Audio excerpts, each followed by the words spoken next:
like piece of it. Okay. I think we're going to go a little bit out of order. Like I said, I had to sort of like piece three pieces back together. So we'll start with the. Oh, okay. So that was, yeah. It's. וזה מבאור פניך. תודה רבה על ההשתתפות פה. תודה. Oh, my kids love these things. Thank you. Thank you. We're hearing it. They're like wooden puzzles. Oh, okay. Okay. Oh, close that. Thank God. Okay. Okay. So we'll start with the Divrei Bina. Okay. So I can still hear myself. Okay. The Divrei Bina is, yeah, it's like she has me playing in another room. I don't know. The Divrei Bina.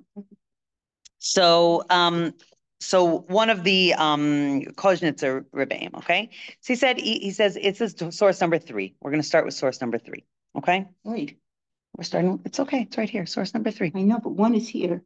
Hevanti, 1 is here, 2 is here, and 3 is here. Okay.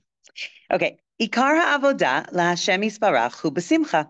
Okay, the essence of our service of Hashem really needs to be with simcha. It's supposed to be with simcha. Right. Ukmo shekatuv.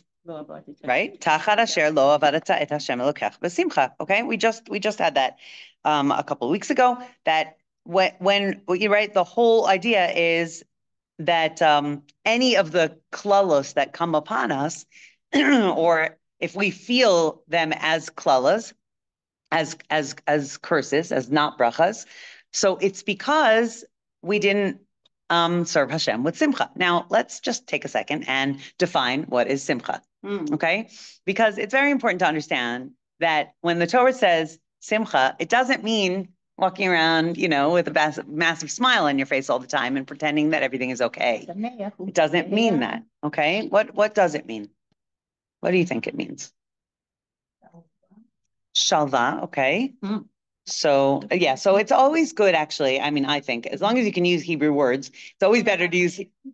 No. I think it's better to use Hebrew words because the whole point is that simcha is a word that encompasses a lot of things. And English is not a language that encompasses a lot of things. So every time we use a word in Hebrew, it's always much more multi-layered than the whatever term we can use in English, which is why we need many, many words in English to define one term in Hebrew. But shalva is a nice piece of simcha. Okay, so we'll translate that as serenity, maybe, acceptance, beautiful, surrender, also maybe, right, in a positive way. Okay, anybody else? Simcha? It's probably something more internal, something more pnimi than just osher. Okay. Maybe. Okay. I heard a shiur last night about slichot. Why do we start Ashkenazim? Why do we start slichot with Shabbat, Dafka? Right. And the answer that he gave was because we're still part of Simcha of Shabbat. And we carry that over into Motzei Shabbat. So we can take that with us. That's beautiful. Right. That is really nice. Thank you. I can't remember who said it. Close the book this morning. Okay, here we go. Yeah, I think that's really, really nice. And part of so simcha is something more pnimi. Okay, we take the simcha from Shabbos. What kind of simcha do we feel on Shabbos? Okay, so it's like shalva, right? Okay, I'm going to add one more flavor in. Okay, I like to think. I think for me, one of the most comforting definitions or thoughts of simcha is shlemut, like feeling a sense of wholeness, connectivity. Right? It could be that like yesterday, I was at a friend of mine made twin bar mitzvah, Baruch Hashem, and she was, I mean, this is kind of like where I was when I was making it, but she was like saying goodbye to her family that came from America last night at the bar mitzvah party. And yeah, they were going back. Anyway, that they, and she was crying, right? So she was crying. What was she crying about? That they were leaving. She was crying that they were leaving. She was crying that she was happy that they had been here. She was crying of whenever there's like a whole history of any, interaction between two people, right? It's not just based on these 5 minutes or this, day. It's all the years before that coming into our emotions of interacting with each other, right? So you could be crying from a lot of things, right? It's a lot of depth and also. Right. Right. Hang on. I'm just in the middle of this one though. But there was a sense of like, there's also this sense of being a piece of something bigger than yourself, right? A part of something. When you have a family simcha, I mean, Baruch Hashem, I just came back from one. It's like there's so much going on, there's so many layers going on. And it's not all, big grins from ear to ear. Some of it is, but it's still called a simcha, right? Even as you're like a little bit fighting with each other, a little bit bickering, a little bit like, well, who's taking care of this and who's taking care of that? And, all this sort of, there is like stress that goes with it. And there are losses. The grandmother of the Kala, my nephew's Kala, like she was still in the year of Avelus for her husband. And yet she's at the wedding of her granddaughter. So like, but it's still a simcha, right? Even with all of that, there's still this concept that it's called a simcha, right? And I think that feeling of like being a piece of the puzzle is a way of understanding simcha, right? That you are a piece of something, and feeling that sense of sort of like belonging or, just all the emotions can also be described as simcha. Yeah? You could even find that simcha, okay? Yeah. How? Explain.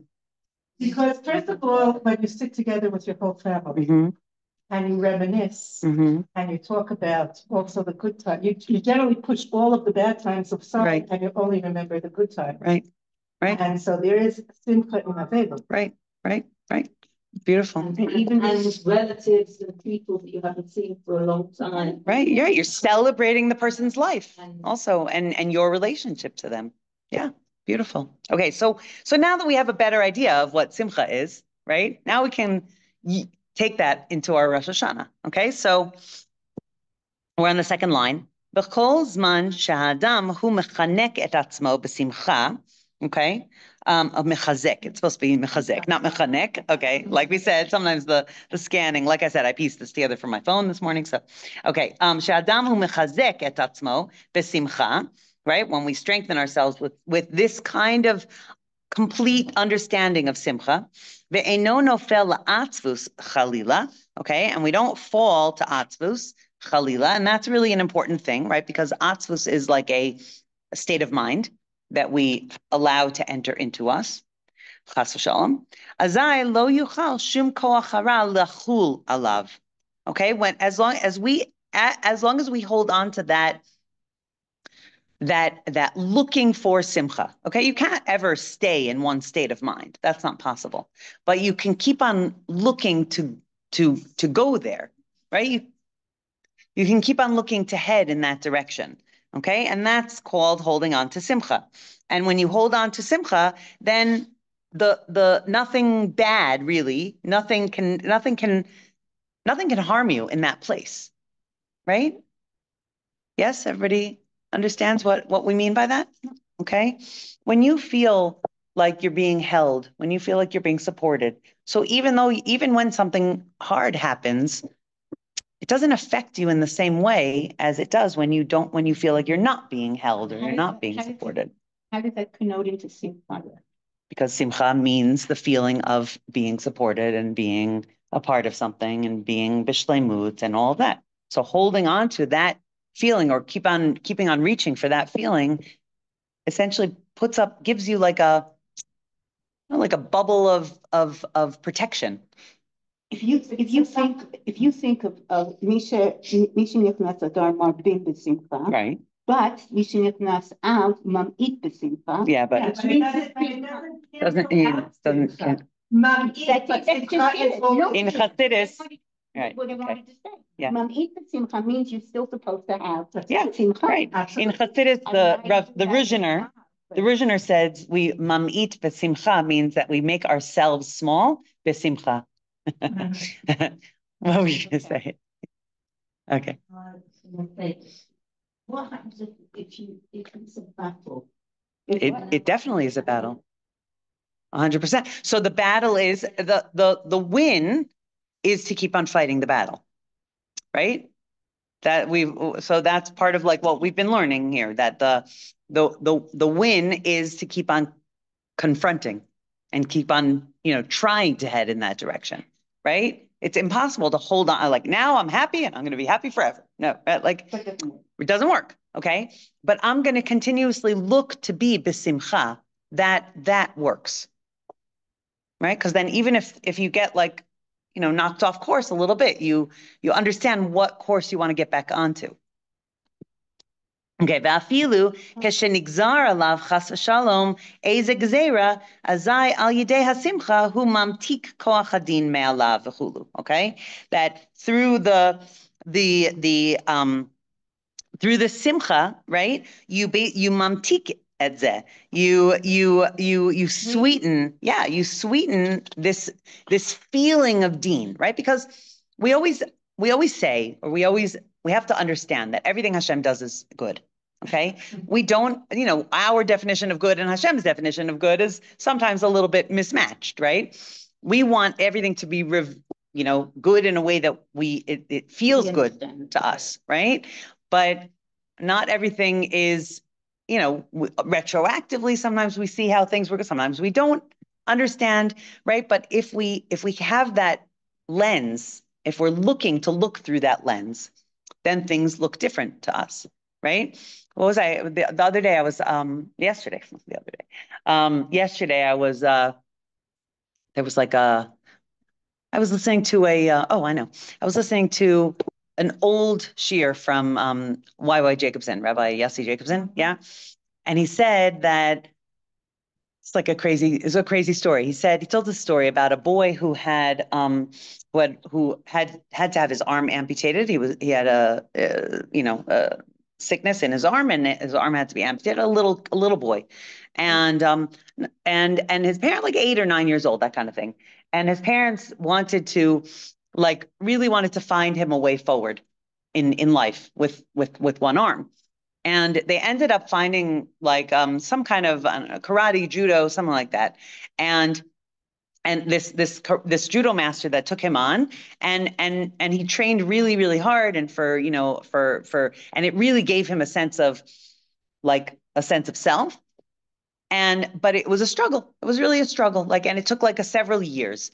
And over the course of these several years, he got, at first it was very, very hard for him. And then he got better and better and better. And ultimately, many years later, he was in this competition. And the parents saw him getting beaten, but then coming back. And at one point there was he was in the final, the final match. And there was this one move that he did, and it won the match for him. And he got the gold medal, the best, and that was it was something that obviously had taken many, many years, and they could see the sense of pride. And in the course of going over this final match, the judo master basically said to the parents, this is the move that he is able to do that no one else is able to do. And this move is basically unbeatable. Why? Because the only defense against this move is to grab the right arm. And this boy doesn't have a right arm. The move is done with the left arm, and the opposing move, the defense move against it is to grab the right arm. And there's no right arm there. So he can do this move better than anyone in the world because no one can defend against it, essentially. And it was such an interesting idea because we always think that we're going to find out,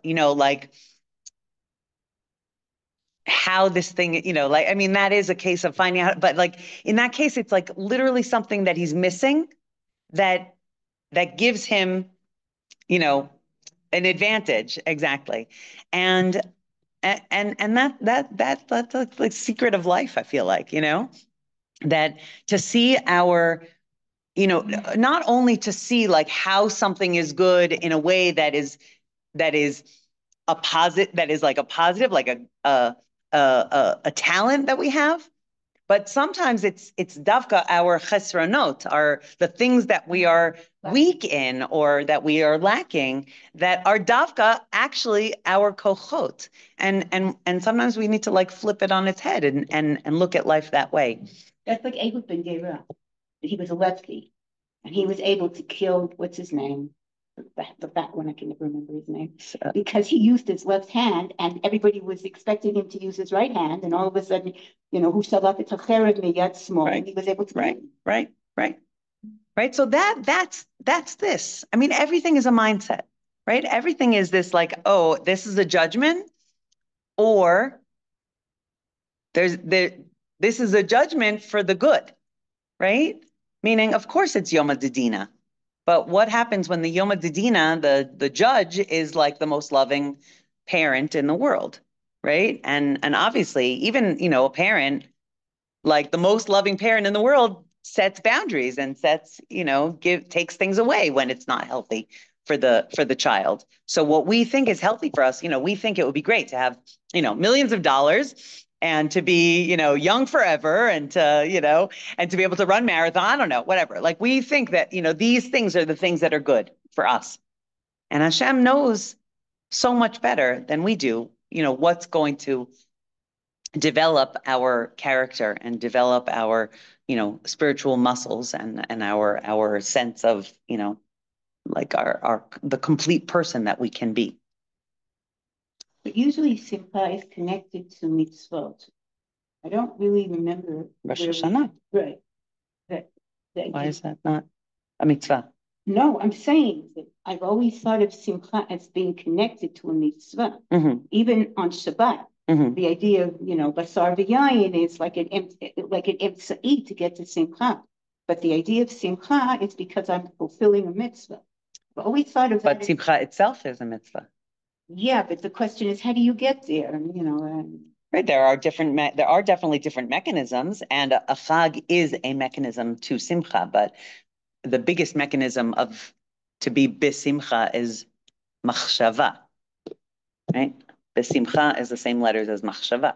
It's a mindset. It's a mindset. So, obviously we all have to find the ways for our set, my way isn't necessarily going to be your way, and your way is not necessarily going to be my way, right? But it's always important to remember that, like, ultimately, what brings you to simcha is your own mindset.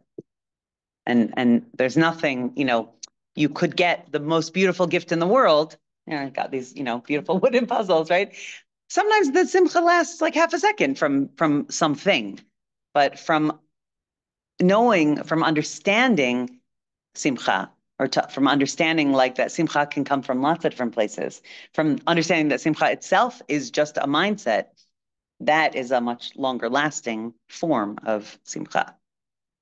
We're going to read the Baal Shem Tov story next, so it'll help us. Okay.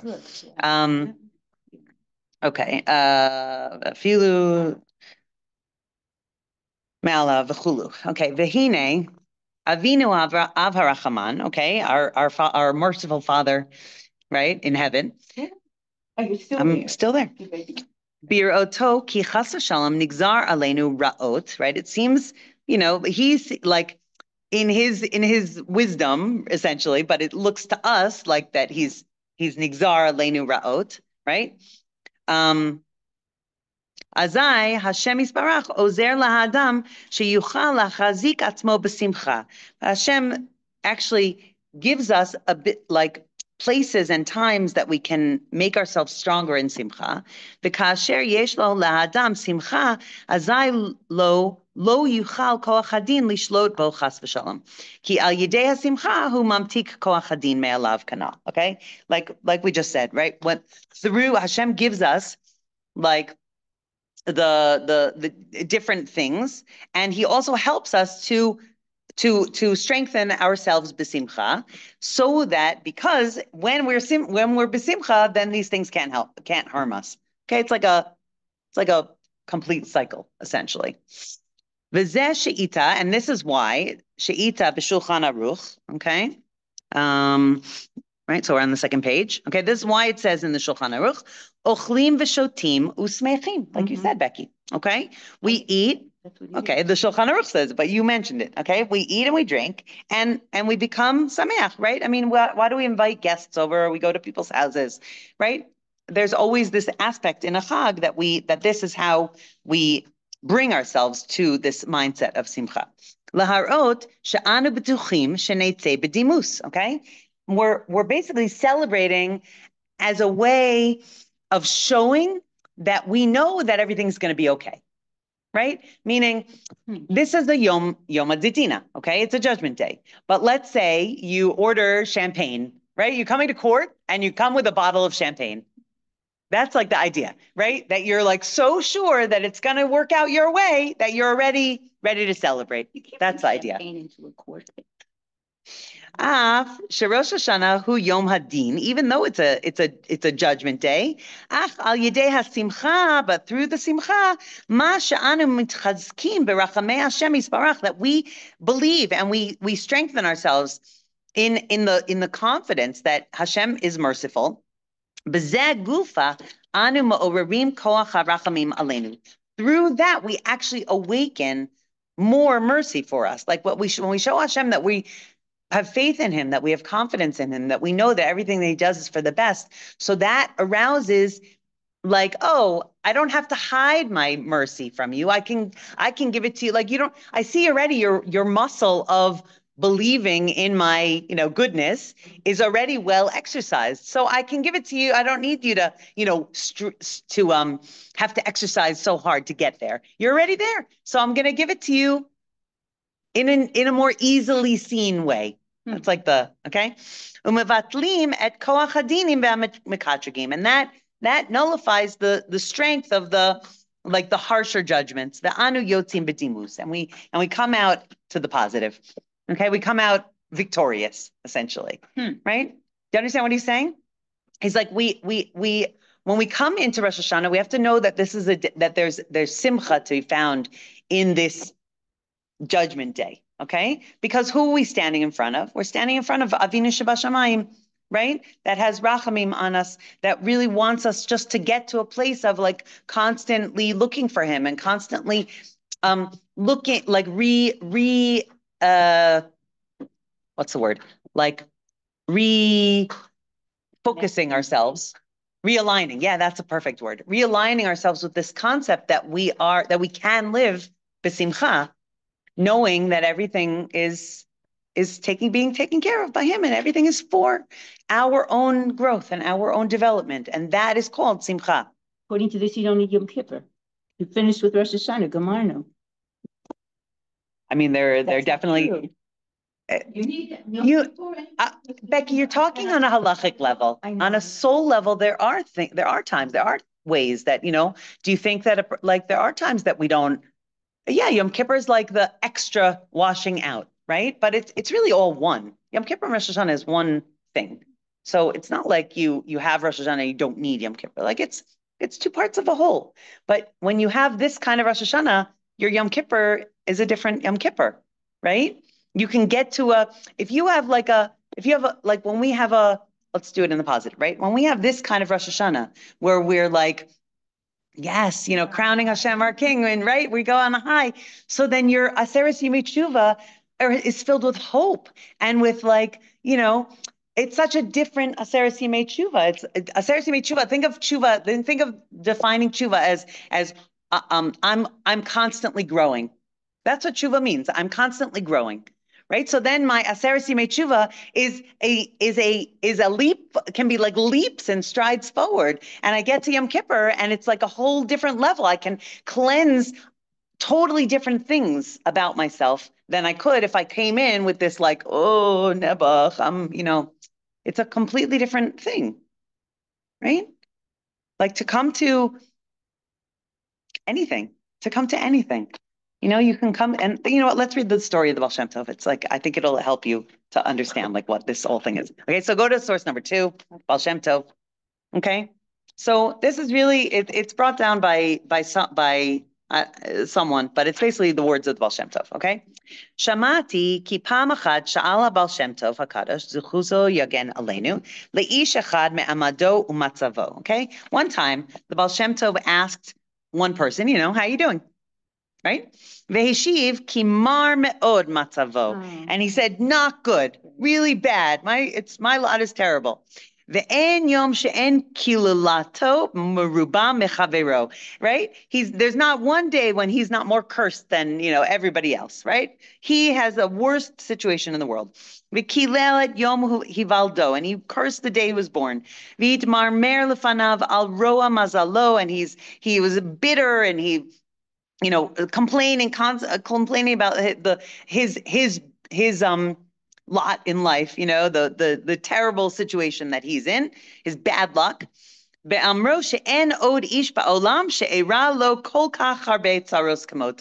not a single person in the world that has it as bad as me. Bet you the Baal Shem. V'kavor eze yamim, a few days later, sha'alo od hapam al ma'amado u'matzavo. Again, the Baal Shem Tov asked the same person, how you doing? V'heshiv lo b'simcha rabba. Baruch Hashem. Avur chelki, right? He responded with great happiness, right? Thank God for my lot. Shechalak li HaKadosh Baruch Hu, that Hashem gave to me. Af shani ani gadol, even though I'm very poor. Af al pichen tov li yoter mikama ashirim shemunachim al eres devei medukaim b'yisurim kashim rachamanu litzlan. Right? Even though I'm so poor, I have it better than many of these, rich people that they're Yeah. The what? Eris died, and she won up on Eris died on the deathbed. Is that what it says? Eris Divide. Oh, Eris Divide means deathbed? Deathbed. Oh, it's a okay. A typo, yeah, sorry, Divide. Yes, Divide with a vav. And depressed with their broken by their bent over by their troubles, right? Al kol panim ani baruch Hashem bekav habriut. I'm, thank God, healthy. Ve'eni meis chas v'shalom b'rav, and I'm not dying from hunger.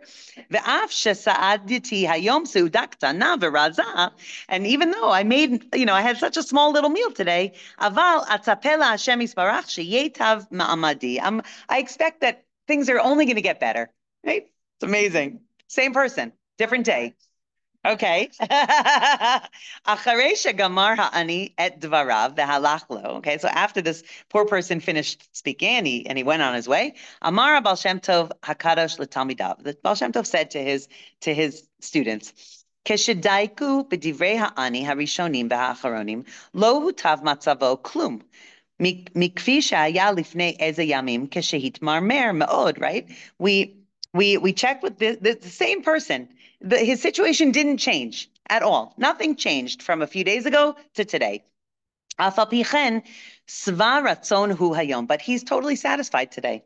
And he's like sitting in simcha, right? He's like totally filled with happiness, with simcha. Ubazeh tityashev hakushya ech anu omrim berosh Hashana betfilah. Are there so many typos? I'm sorry. Yeah. That's why I'm reading from the book. I'm sorry. I don't know what. My internet was totally down.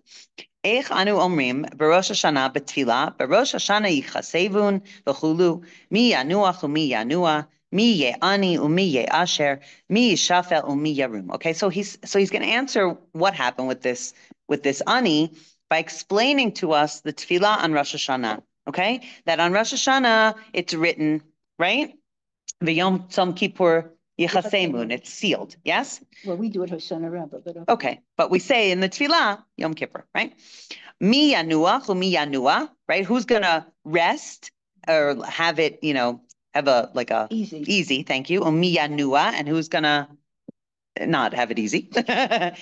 Who's gonna be, impoverished, and who's gonna be made wealthy? Who's gonna, be put down, and who's gonna be lifted up, right? Halo kaimalan, like it says in the Gemara, Adam nidun b'chol yom. And yet it says in the Gemara that actually, right, we call it Rosh Hashanah Yom HaDidina, the day of judgment, and yet it says in the Gemara that actually a person is judged every single day. So the Baal Shem Tov explains, Rak HaTeirutz, the answer is, Shebe'emet, Ha'adam nidun b'Rosh Hashanah, al kol Hashanah, im ye'ani o ye'asher, yashir v'chodome. Yes, a person is judged on Rosh Hashanah on the whole year. Right. If he's going to become impoverished or he's going to become rich and like, and all of that. Ubechol yom v'yom nidun ech lekabel hanigzar alav. And what happens every day is that a person is judged on how they are able to receive that judgment. Okay? So every day we actually have a new lot, a new option, it says it's like a new judgment, but it's really about us, because we have a choice. That's exactly right. We have a choice on how we react to it, right? Dahainu kmoze ani sheberosh Hashanah kanireh nigzar alav sheyeh ani, right? Clearly, on this ani, it was deemed on Rosh Hashanah that he was going to be an ani. Aval ha'ech yif'al alav hagzar din zeg nigzar b'chol yom. Okay, how he's going to relate to it, how he's going to react to his anius, right? Is that's determined each day, really by him, by us. Ki lifnei eze yamim gazru alav sheyeh leha'ani yom mar. Okay, it was decreed upon him that he was going to have a bad day, a bitter day. V'lachen ala kol roa mazalo al dato. So all he saw was what was lacking. All he saw in his life was what was missing, what he didn't have. Mitmar me'od, and it embittered him. Aval hayom nigzar alav sheyeh lo yom tov. But today he's able to have a good day. It was deemed. It was the determination, we'll call it. V'agzar din lo hishtana. But he's not. It wasn't changed that he was not an ani. Rak shemachazkim et libo kol kach she'eno margish shumra. Behu svat ratzon b'chalko. Okay, so what he was able to do was to strengthen his heart, and therefore not to feel the lack, but rather to feel what he does have. Ukmo chen lehefech shegazru b'Rosh Hashanah al adam ashirus. It could be declared, it could be judged, determined that a person's going to have a rich year, wealthy year. Dani noto b'chol yom ha'ech lekabla, and yet, right? It's not an answer to all the problems, right? That person still has to receive. He still has to respond to that judgment every single day, right? Because sometimes a wealthy person, even though they profited that day, אבל הצער והפחד שהיה לו בהעסק פעל עליו כך וכך ושובר את ליבו עד שהיה מוכל את כל הרווחים. But what happened? The fear came over him. What if I lose this money? Right? Yeah, I made a huge profit today. Oh my gosh, they're going to take it all in taxes. Oh, it's going to be, right? A person could have so much money and yet be riddled, be tortured by the fear of losing that money, or by the fear that, how's he going to make more money tomorrow? Or it's not our situation, like the physical situation actually doesn't decide the emotional and mental situation. The mechazkim ourselves, like we learned in the first piece, right? Strengthening ourselves with simcha, tapping into, like, I want to be besimcha. And how can I get to that place of being besimcha? I can, use all the things. I can listen to beautiful music. I can go to a Torah shiur. I can, for each person, I can take a hot bath. I can, go for a walk. All of the things that, like, they're tools. All of these are tools. And what we have to know is, like, that we have to take advantage of them. Why does it say gazar, a bad day? Because the question is, right, how is he going to respond to that? It's gazar that the ruach of sadness is going to come upon him, okay? But that doesn't mean that he has to feel he can turn it around. That's exactly right. That's exactly what the Baal Shem Tov was saying. Because by mechazking, mechazkim ourselves, whatever, mechazekim, mechazeking, that's what I want to say, ourselves, okay? We remind ourselves, no, I'm not going to let that pull me down. I'm not going to let it pull me down. It's just a thought. It's not a real situation. Right. I actually have, like, sometimes my kids, do you ever hear we'll call it daughters that say this, right? Like, oh, I have nothing to wear. Right. And then you like open their closet and there's like 18 dresses there. Right. Okay. Why don't they have anything to wear? Because in their eyes, it's not what they want. It's not in their eyes. It looks like nothing is in their closet. It's not nothing in their closet. We never don't have anything in our closet, right? I have nothing in my closet. We always have something in our closet, our metaphorical closets, right? There's always something there. There's always, I've mentioned before, last year I think we talked about it a lot, that Rav Shalom Arush once came to our shul, Shirat David, and he had suffered a stroke like a year before that. This was already like 2 years ago, and yet his face was like beaming. He was beaming. He could barely talk, but every word that came out of his mouth was like a diamond, because he spent all his time strengthening himself. Yeah. And it's not that someone has inner peace, right? Exactly. No, I know what you meant, but I want to just not make sure that we're very careful with the words, because, right? It could chas v'shalom be that I could say like, oh, well, she has inner peace, so she doesn't have to worry about it. No, a person works on themselves so hard. They look constantly. And he said, I have to, look what I have to thank Hashem for. I have 10 working fingers. Isn't that amazing, right? How often do we think about our 10 working fingers? Almost never. That's like until one of them hurts, right? And then we're like, oh, my finger hurts. That's like one of the chayyulim that was badly wounded. And they said, how are you going to live like this? And he said, that's the key word. I'm alive. Right. I'm going to live like this. Right. There's always something to be thankful for. Always. And the key is that we have to, remind ourselves to look for it. Yeah. And that's the key to, I think that's the key to like everything. Exactly. Whether it's good or bad, yeah, coming from Hashem, and He knows the big picture. Right. So therefore, it's good. Okay, so actually, let's do the last piece. We'll do the Magen Avraham, and then we'll be done. 1 and 2. We did 2. We just didn't do 1. It was just Likutei Moharan, but it's okay. We're gonna just do the Magen Avraham. Okay, so Magen Avraham. Hine Hatzeiruf Havaya Shebachodesh Tishrei. Okay. So we know in the Arizal brought down that every month has a combination of the Yud K Vav K that is special and contains like an energy for that month. Okay, so the combination of Hashem's name for Tishrei is Vehaya. Okay, Vav Hey Yud Hey. Right? What's En Vehaya Ella Lashon Simcha? Right? Not Vayihi, but Vehaya. Right? Vayihi means sadness, like Vayihi b'mei Achashverosh. Okay? Vehaya im shamoa tishmeu. Okay? Vehaya means it's a happy thing. Okay? Vehaya is a lashon of happiness.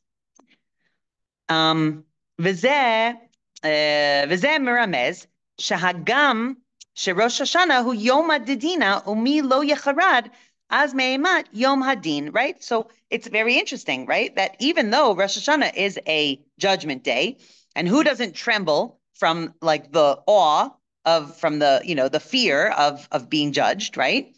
Ki az nifkad kol echad ve'echad mil chaim u'mil lemavet, right? Because this is the time that people are counted and they're placed in the different categories, okay? V'nofel ema u're'ada al ha'adam shelo yipaked chas v'shalom. Okay, and what falls on us is this like fear, right? When we're saying obviously every year, and it gets more and more triggering. People are talk about like the umi, like the unasana tokef, right? It can be very triggering, especially knowing what happened to Am Yisrael this year, right? So who doesn't like quake in their boots? But הן לבחינת מיסה ברוחניus, שיהיה בבחינת בחייהם נקראים mesim. Okay, so there's a concept that says in the Gemara that, right, if a person is not connected to Hashem, so even though they're alive, technically they're called dead because spiritually they have no chayas, they have no energy.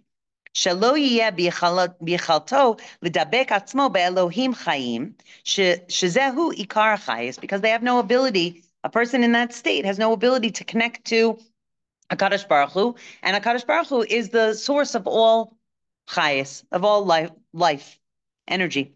V'hen lebchinas misa begashmius rachmana litzlan, and those who are deemed for not being, for it's so hard to say this in like positive terminology, but physical death. Okay, v'yechol ha'adam chalila v'chalila lipol lemara shchora. To a person can chas v'shalom fall to like negative energy, negative thoughts, ve'atzvus and sadness. Sheyeh hayira shelo ba'atzvus chas v'shalom. Okay, that right? Yira can be translated as a fear, but it can also be translated as awe. Right? Awe is awesome. Right? Meaning like, wow, Hashem is so great. That's awe. Right? Oh, I'm going to be punished. That's fear. And one is a positive thing and one is a negative thing. So, while we're thinking about this like judgment, it could take us to a place of fear, which is not positive, which pulls us away, it disconnects us. And that's why this is the combination of letters of Hashem's name for this month of Tishrei. To remind us that Tishrei is actually a month of Simcha.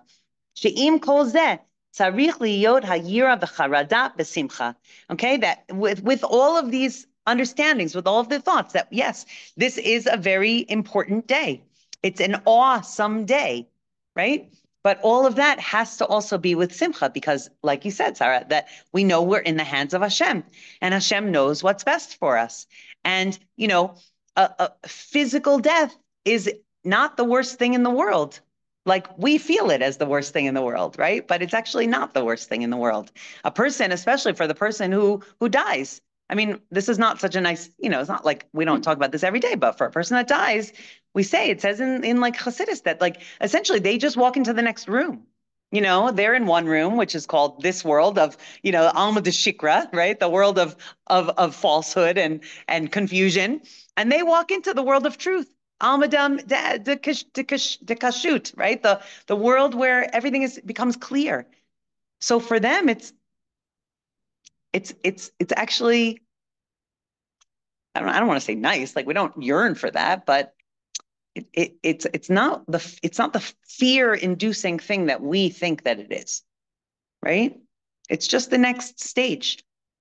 It's the next room. Right there at peace. That's exactly right.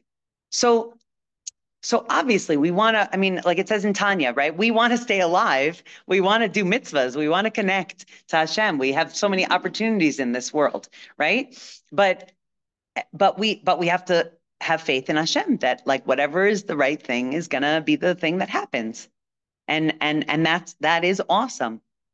But it can be awesome it should be awesome with awe, with simcha, right? Because Hashem knows exactly what completes a life. B'bchinas v'gilu b'ra'ada, right? They were in Tehillim. It says like they were happy with trembling. They were trembling with happiness. That's the idea. Okay, Gila is joy. So we tremble with happiness. Like also, we don't just tremble with fear. Rabbi said that's the way he felt when he saw his first child. Amazing. Like this. How I feel every time the shofar blows. Yeah. Right? It's perfect. Sheyivtach b'Hashem yisparach, that we have faith in Hashem yisparach. Sheyeh nifkad l'chaim, that we will be, counted for life. Okay, but listen to this. Hen b'chiyus haruchnius, v'hen b'chiyus hagashmius. Okay, both life of like spiritual life. Good energy spiritually and also physically. Okay, we want that. But much more important, like for someone to be connected beruchnius, but then their life ends, that's like a really good, that's like a complete life, like Moshe Rabbeinu, Ad Mea V'Esrim, right? It's not, it's beautiful. That's what a person comes here to do. They come here to live a full life and then move on to the next thing. Go home. Right? And yet, what we long for is really this chayas beruchnius, right? A life of living energy, a life where we feel alive with connection, with simcha. Ve'af ba'ofen sheyashuv b'tshuva shlema. Oh, that was it. I didn't put that last line right. Okay, I was like, that's it. Okay, that's good. That's it. Okay, and that's really what we're looking for. So. I'll end now because I know you have another shir afterwards. The Rabbi Nachman basically just says that, I'll just say this one thing, just if you go up to the top, he says, Bechia are the words, No, that's a bechia. wait, let me, Ikar malat bechiyahu kishehi mechamat simcha v'chedva, right? The height of crying is like that. It should be crying with joy and sweetness, okay? Ve'afilu hacharata tov ma'od shetiyeh mechamat simcha, right? Even remorse actually can be done with simcha, right? Like, I'm going to be better. I want to do better. I feel, I didn't do as well as I could have done. And yay, Hashem, you gave me another chance to do more good. Shemerov simchato beHashem yisparach, with our joy and belief in Hashem, who mitcharet umitgagea meod al shemarad negdo b'yamim harishonim, right? We miss Hashem. I missed that opportunity to get close to you. Umitorer lo b'chia mechamat rov hasimcha, and I'm crying with this great joy. V'zeh ikar ma'alat b'chia shetiyeh mechamat simcha, right? That crying. Because, I bless us all. That's actually the blessing. I bless us all to cry on Rosh Hashanah, because whether it's, with actual tears or just, inside, whatever that looks like, okay? But bechia is like, I am alive. I feel things. That's connection. That's simcha. Bechia and simcha are one and the same. And so I bless us all to know that it's in our hands to constantly, be looking for ways to strengthen ourselves, to feel this level of simcha, this level of connection, no matter what happens in our lives. Begashmias. We can always be b'chaim beruchnias. I don't feel bad when I say that my favorite chag is Yom Kippur. Yeah. I love Yom Kippur. People think I'm crazy. Yeah. That's my favorite. It's absolutely beautiful. It's like going through a rinse cycle. Yeah. Going through my nigunim that I love. Absolutely. And to me, that puts me up in a different sphere. Agreed. It's gila berada. That's why right? On that note, Be'ezrat Hashem, a good yontif, Shana Tova, Siva v'chasima Tova. Thank you.